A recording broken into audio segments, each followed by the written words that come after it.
This news update is brought to you by Austin County VR Experience, Austin County's first virtual reality gaming studio, with over 30 immersive virtual reality games to choose from. Book your experience at austincountyvr.com or call 979-253-0169. This is Greg Stissel with Austin County News Online, and we're chatting with Senator Lois Kolkhorst of Senate District 18. Hello, Senator, and thank you for being here with us today. Hi, Greg. Good to be with you and everyone in Austin County. For those who don't know, Senate District 18 encompasses 18 counties and western portions of Fort Bend and Harris counties and an eastern precinct of Nueces County. Senator Kolkhorst, did I get that right? Yep, we go all the way down to Port Aransas. So I like to tell people that you can fit Rhode Island and Connecticut in our district and still have plenty of room besides just having those two states in it. So it's a large district. It's a diverse district. I cover more coastline than any other state senator. And so we have everything from coast we have very suburban in Fort Bend County all the way to extremely rural. Thank you. With everything going on with COVID-19, also known as the coronavirus, I wanted to move away from the usual medical talk and talk a bit about the financial impact of the event and your understanding of how the federal government and the state of Texas is planning to help local businesses and businesses across the state. Can you give us a general update on the effects of the coronavirus as far as what is happening in Senate District 18 and what your office is having to deal with? Yes, Greg, thanks for asking. Obviously, we have, as chair of Health and Human Services in the Texas Senate, I deal a whole lot with the health side of it, but our office is also dealing with the economic side. And I want to tell everyone that I'm talking to several congressmen, including our own Michael McCall. I was on a teleconference call yesterday with Congressman Cloud in the southern part of our district that represents down around the Victoria area and several counties down there. So talking a lot to the congressman and, that package that just was passed by the Senate last night, we're parsing through that and learning that. We're awaiting that to be finally passed by the U.S. House. Now, on the state level, I want to tell you that I am and we just had a conference call with our whole staff. We have staff in Victoria, staff in Fort Bend County, and then Austin, and then our central office here in Austin County. And we just had a long staff call on what we're hearing from the district. And so the large portion of emails that we're receiving and phone calls that we're receiving have to do with the economic impact of this pandemic. And so I do want all of you to know that we are dealing with that. So I can give you some updates on what the state of Texas is doing and how we're handling this. And one of the greatest things certainly is, as you're laid off, we want to encourage you to apply for the insurance, the unemployment insurance that is available to you. Governor Abbott has waived the 10-day wait. I do know that traffic with the Texas Workforce Commission on their online and phone calls has increased 1,000%. I'm looking here at my notes. We had a conference call yesterday, and I want to encourage everyone that if you want to apply for unemployment insurance online, I would suggest you do it in the off-peak hours. They do have a call line that's open from 8 to 6, Monday through Friday. They're looking to actually potentially make that even longer and staff it at a greater level. They're pulling in staff from all over. On their website, if you just Google Texas Workforce Commission, you can go into and find the correct website, and it'll have .texas/.gov. But they have resources for job seekers, employers. Here, if you're one of those necessary deemed necessary doctors, people that are working in food service for our school districts, a lot of people that still need childcare, there's assistance there. The waiting week has been waived. I will say that also we are looking at getting that money out as quickly as possible. There are claims that, we have normally seen about 13,000 claims a week. Now it's 50,000 claims a week. And so a lot of traffic on that. If you're an employer and you are looking at trying to hold on to your employees and not furlough them, the Small Business Administration, SBA, is coming out with their disaster loans. In reading the bill last night, I will tell you that we were going through the different monies, $250 billion to make unemployment insurance available to more categories of workers and to extend the duration of benefits to 39 weeks from the typical 26 weeks. And when they talk about available to more categories, many times when you were a contract laborer, you didn't work for a company, you don't qualify for unemployment benefits. The bill that is before Congress right now does allow you to qualify. So I want to encourage everyone that's out of a job. That's really important. There'll be $301 billion in direct payments to households. That's going to come in the form of direct payments of $1,200 to adults and $500 per child to the American household. It is structured off of your 2018 filings.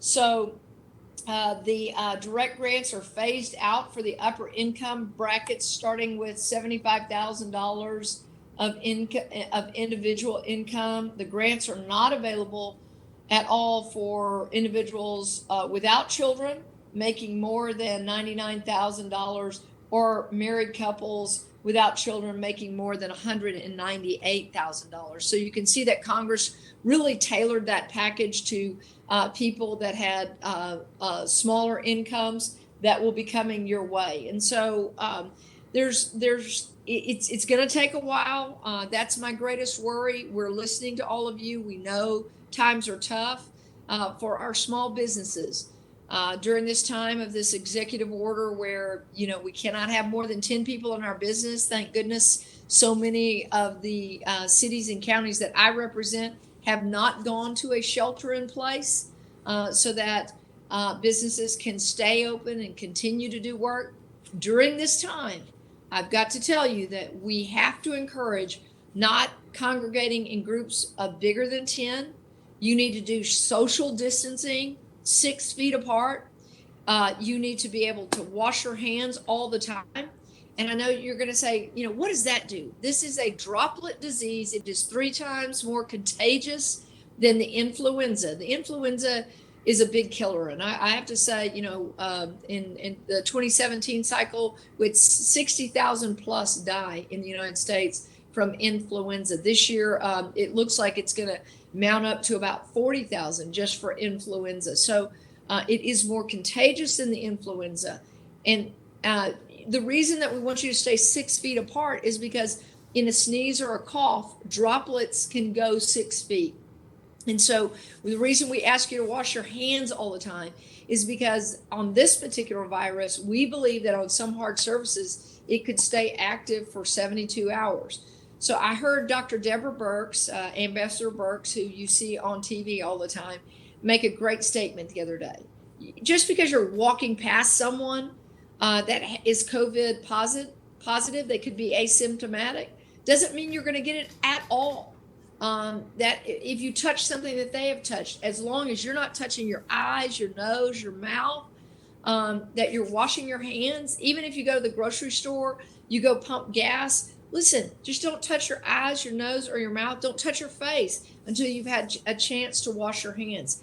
These are excellent disciplined hygiene that are good for all of us all the time, but especially during this pandemic. So those businesses that are able to stay open, I want to thank everybody for being disciplined and obeying the executive order that Governor Abbott put out through Friday, April the 3rd. I've talked to Judge Lapham. I had a conference call with all the county judges in Senate District 18. We have only had 2 counties that have done a shelter in place, and that is Nueces County and Fort Bend County. So I think that our county judges are and our mayors are concerned with the health of the people that they represent, but they also know that the economy is as important to keep going. People want to pay their rents. They want to be able to make their car payments. I do know that many people are worried about their mortgages. Hopefully some of the stimulus money will help with that. And then I think that there might be some other things that are going to be available in the coming days and weeks. So that's a pretty long answer. I do want to say to businesses that you might say, gosh, these SBA loans, they take too long. They're much more rapid when they're the disaster loans. And that's why we need this bill in Congress to pass so that we can get those out quickly to our businesses to help them make payroll, to meet their financial obligations. So just as your senator, I am very focused, and you can tell I'm passionate about the health side of this pandemic, but my eye is on the future and how we economically recover as well. Thank you. Are there any plans, or is there talk of a special session of the Texas legislature being convened? And if there is a special session, can you give us an idea of the things that would be discussed? Well, Greg, the governor is the only one that can call a session. I know that the Texas Democrat House members in the Texas House that are Democrat had called Greg Abbott and written a letter to do a shelter in place for the whole state. I know that another one of my Democrat colleagues in the House has written a letter to the governor to do a special session. One of the things that would call us back to special session, I think, would be that we would have to cut the state's budget because of obligations that we may not be able to meet. We had a conference call with Comptroller Glenn Hager on Sunday night, and he said, we're in okay shape for now. When we go back in January, it's much less than a year now, it's only about 10 months away. We are still in the middle of a fiscal year that we could make some adjustments then. So I am not sure that we will go back to a special session. This is why we give the governor emergency funds for things like hurricanes. That's something we're more used to: hurricanes, floods, natural disasters like that. I don't think any of us saw this pandemic coming. It's something that we read about in 1918. Obviously, in 1957 and 58, we had another pandemic. I was chair of public health in 2009 when we had the H1N1, better known as the swine flu pandemic. But a worldwide pandemic of this we have not seen in decades and decades, really 100 years. Hopefully this will not be as deadly as the flu of 1918. So, those are things that we're looking at, but at this time, I have not heard any word from the governor that we would be coming back for special session. Thank you. Senator Kolkhorst, Austin County News Online received notification that the Comptroller's Office is offering tax collection assistance in the form of short-term payment agreements and in most instances waivers of penalties and interest to businesses. Do you know of anything else in the works to help businesses who've been affected by the shutdowns ordered by the CDC other than what you mentioned? That is something that the comptroller did offer, is a payment plan that will help with cash flow. Those of you that collect sales tax, that could be a huge benefit. We're looking at everything that we possibly can do on the state level. I do think that this stimulus package, it looks at a lot of different categories, including hotels that have virtually been shut down. Some of our restaurants, at least, we're still operating with takeout food and drive-throughs, but some industries have been shut down. So we're hopeful that we can get back on our feet and get our economy going, but we are also exploring everything that we can with the governor and the comptroller's office. So as Greg suggested, please call the comptroller's office if you want to work out a payment plan. I know we had a lady that runs a bed and breakfast in one of our counties call us, and she had a payment plan of how she paid out her property taxes. And we encouraged her to call the local property tax office because there are some tools already available in statute, especially if you're a senior citizen, in delaying some of your payments on your homestead. So there are some tools available that we already have that we usually, don't need, but they're out there. Thank you.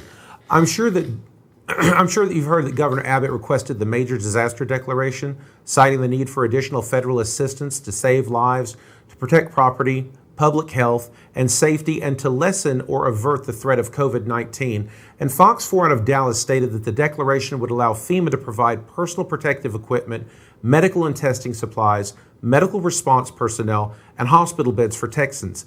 Can you give us an idea of what other things the major disaster declaration could mean for the state of Texas? And are there other areas of the economy that are going to be able to use it? Yeah, Greg, great question. When you do that, it allows us to get money more quickly from FEMA and other other federal agencies to our state agencies to help the people. So anytime you can get a national declaration, it speeds up the process and cuts a lot of red tape. And so you'll be seeing over the coming days, that we'll make certain announcements of programs that are now available. You saw a lot of that during the hurricane. It does help our counties and cities avail themselves to some of the monies and some of the processes. So it's important to get that declaration. We usually get those during major declarations of that you see after hurricanes. You do have to meet a certain threshold to be able to qualify. So we have hit that threshold, and the greatest tool that it gives us is it gets a quicker response from the federal agencies and their monies. Okay, Senator Kolkhorst, is there anything else you'd like to share with the community? Well, I want to say to everyone that I know these are scary times, but I'm going to tell you that I was with a prayer group this morning on telephone, and there are a lot of us that are praying for the scientists that are looking for cures. There is great hope that we are finding some therapeutics that will help those that this virus attack. I want to remind everyone the statistics are bearing out. Right now, we know that this disease is very harsh on elderly and those that have immune systems that are compromised, those that have pneumonia, or they may be taking chemotherapy, they have heart disease or lung disease. This virus attacks your lungs. That's what it does. And so if you're over the age of 80, we're looking at some mortality rates of 15%, 20%. When you're under the age of 80, those numbers get a lot better. But it still is the worrisome group is 65 and older. I'm not that far from it. I'm not a spring chicken. I'm in my mid 50s. But I will tell you that we all have to be careful. But when we talk about social distancing, certainly be super, super careful with our elderly. Lois Kate has come home from college, and she has social distanced herself from her Nana. That's been hard, but it's something that is best practices. And I think that it will, it's the wise thing to do. When you go to the grocery stores, try to stay, apart. Be sure to wash your hands when it's hand sanitized when you get in the car. Wash your hands after you unload your groceries. Common sense, very disciplined hygiene is what I want to encourage everyone. I know that we're asking everyone to stay at home. We're asking you to do that if at all possible. But I am optimistic that we are going to be able to flatten this curve.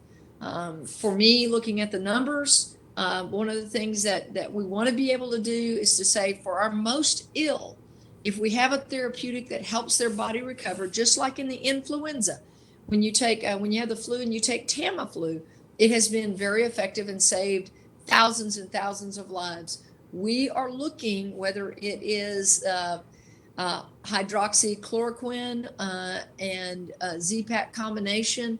We're looking at plasma injections that are called convalescent plasma. It's showing great hope. So when we're trying to slow this virus and the spread of the virus while looking for therapeutics to help those that become the most ill, that's important. There are a couple of other tips, Greg, I want to give.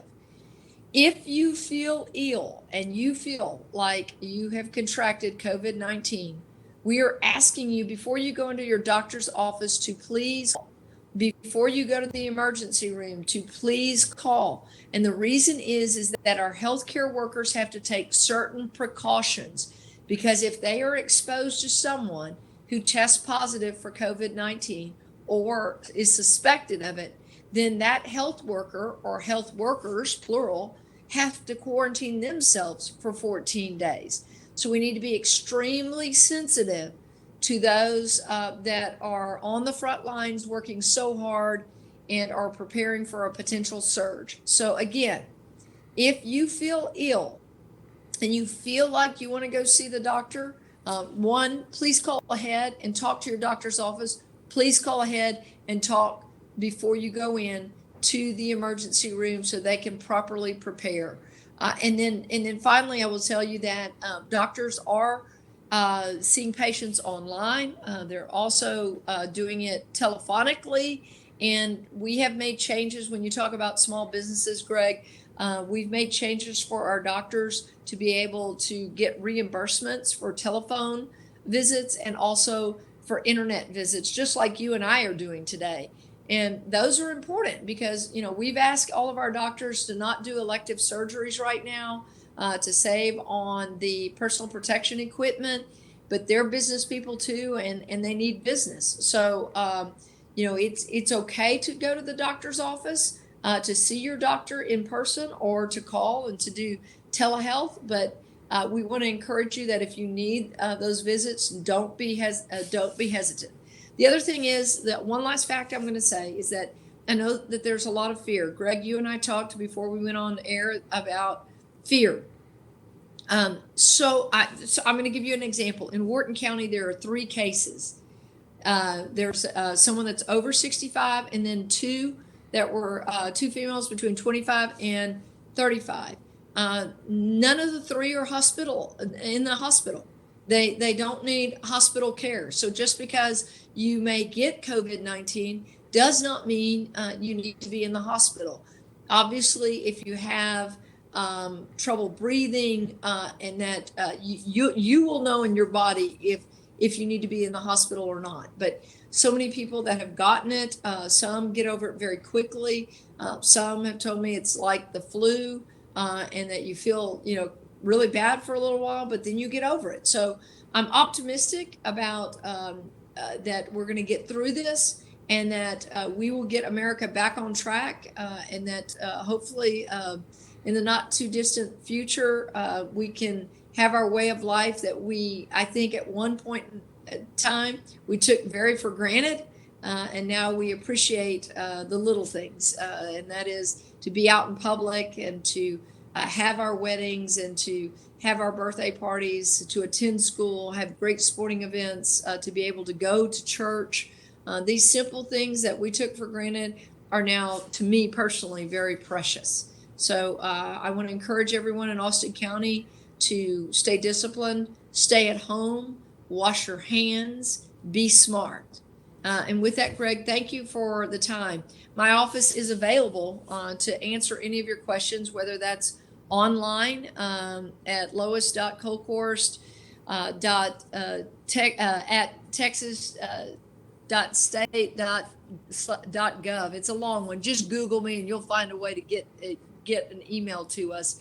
Our office number in this district area is 979-251-7888. We are happy to answer your questions, whether that's by email or by phone call.